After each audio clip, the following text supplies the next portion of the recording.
Here, clowns interpret the classical Gambu performance. They are a purely Balinese invention, master linguists translating the ancient stories and making them come alive for the people.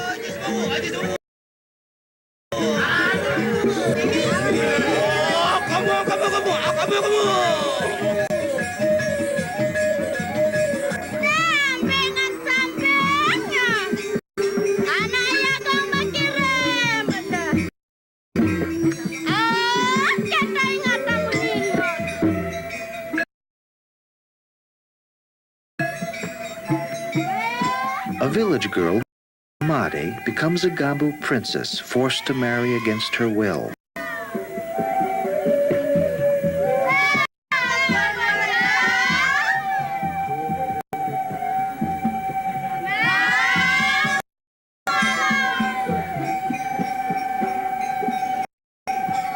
In the poem Sumana Santaka, it is said that when a woman wishes to die, she asks the gods to return her beauty to that of the month of Kartika, the loveliness of her hair to the rain-bearing clouds, and her tears to the dewdrops suspended from the tip of a blade of grass.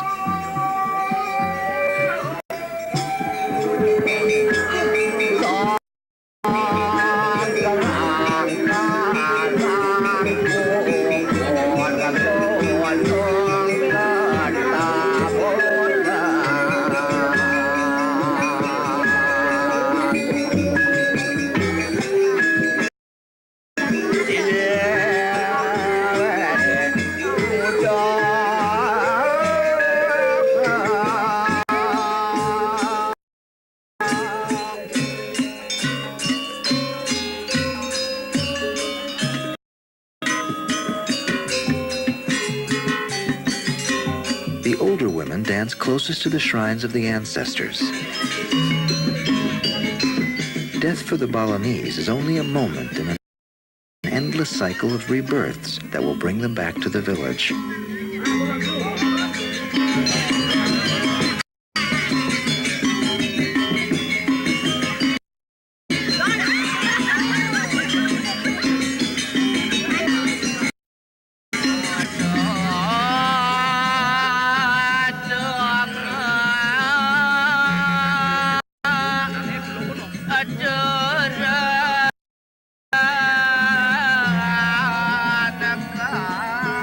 At the climax of the festival, everyone and everything is blessed with holy water.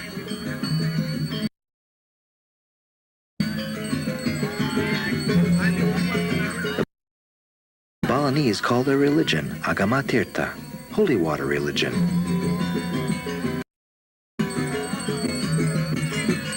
For them, water is the source of life, and water comes from the underworld.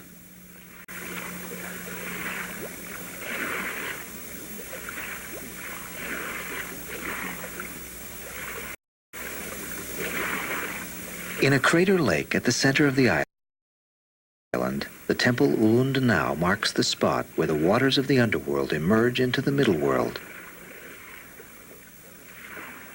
Far below this crater lake, two great snakes lie coiled in a dark ocean.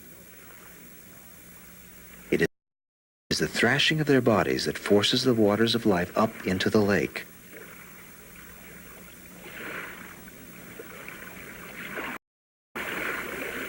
This master temple, where the waters emerge, stands at the summit of a network of temples that organize the flow of water to the rice terraces of Bali.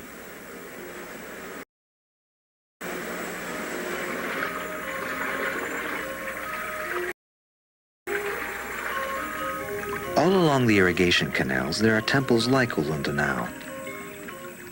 Each one is responsible for the fields around it.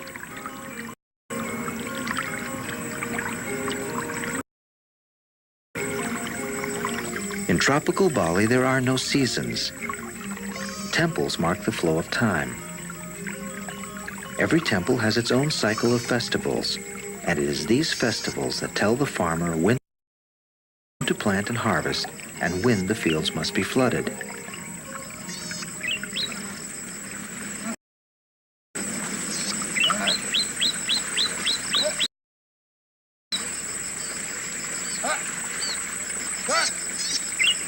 Using this ancient and intricate system, there are fields in Bali that have been producing 2 crops of rice a year for centuries.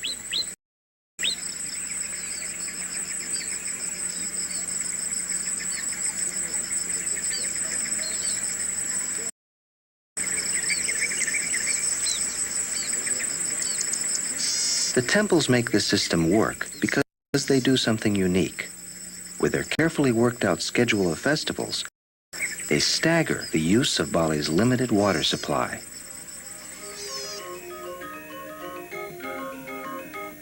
This process begins when a master water temple holds a major festival.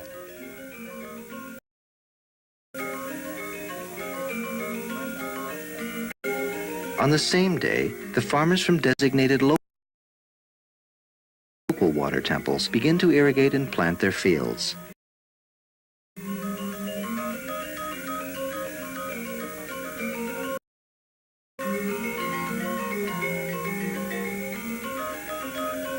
Sometime later, other assigned temples begin their planting cycles, while the previously flooded fields are drained for harvesting.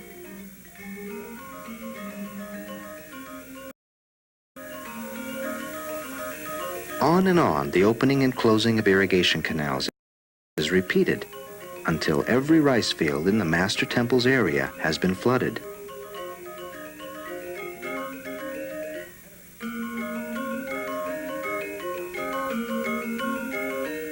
While some fields are wet, others are dry, and the available water is used evenly throughout the year. Terus kalau mengukur kedalaman air, maksudnya supaya tingginya air itu sama, supaya jangan banyak ke sini atau banyak ke sana, harus diukur dengan tangan atau pakai kayu. Kemudian setelah pas, misalnya pakai tangan sekian itu, pindahkan. Kemudian harus bawa juga ke barat, bawa ke sini. Nah, sehingga ini, nah, pas. Nah, sehingga jumlahnya, tingginya air yang ke sini dengan ke sini sama, gitu. Sama, ya. Juga lebarnya ini antara ini harus ada perbandingannya, ya, perbandingannya. Dan ini tidak boleh permanen katanya. Dan ini tidak boleh permanen. Apa sebabnya tidak boleh permanen? Kalau dipermanenkan, sewaktu-waktu ada hujan, airnya banjir, bisa naik ke sawah orang airnya sehingga tanaman akan rugi. Kalau sudah tidak permanen, terus yang punya sawah sekeliling ini asal sudah hujan dia sudah ke sawah buka ini, air jatuh dan tidak akan naik. Nah itulah. Ini makanya tidak dipermanenkan.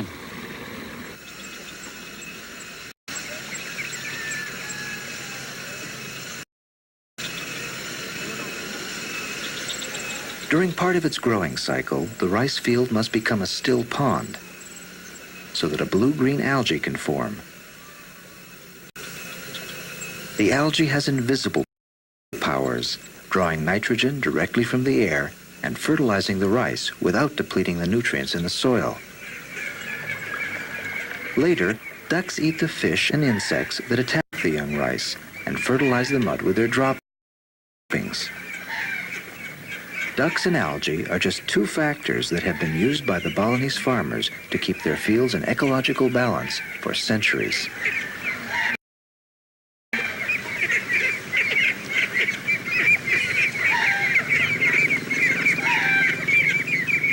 A few years ago, foreign experts persuaded many farmers to give up the temple system of organizing agriculture.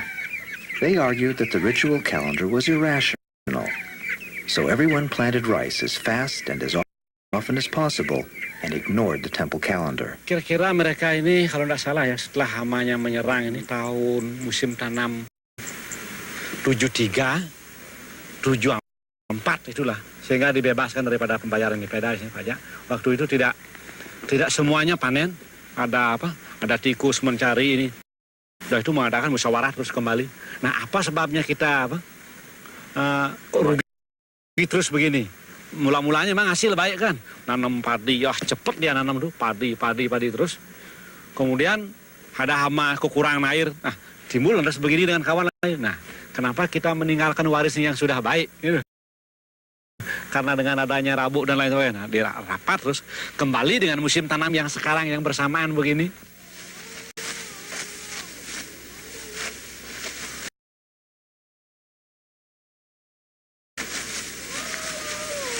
3 days before the harvesting begins, a special rite is held in the fields to warn the rice that its time of sacrifice is near.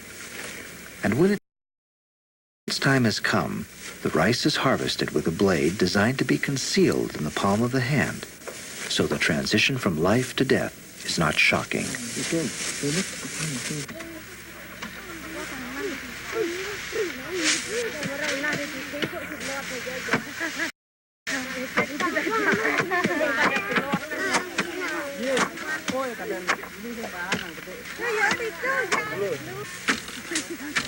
The rice goddess, Dewi Shri, controls cycles of growth, while demons bring death and decay. The struggles between gods and demons are usually invisible, but can be made to appear through wayang, the art of shadow puppetry.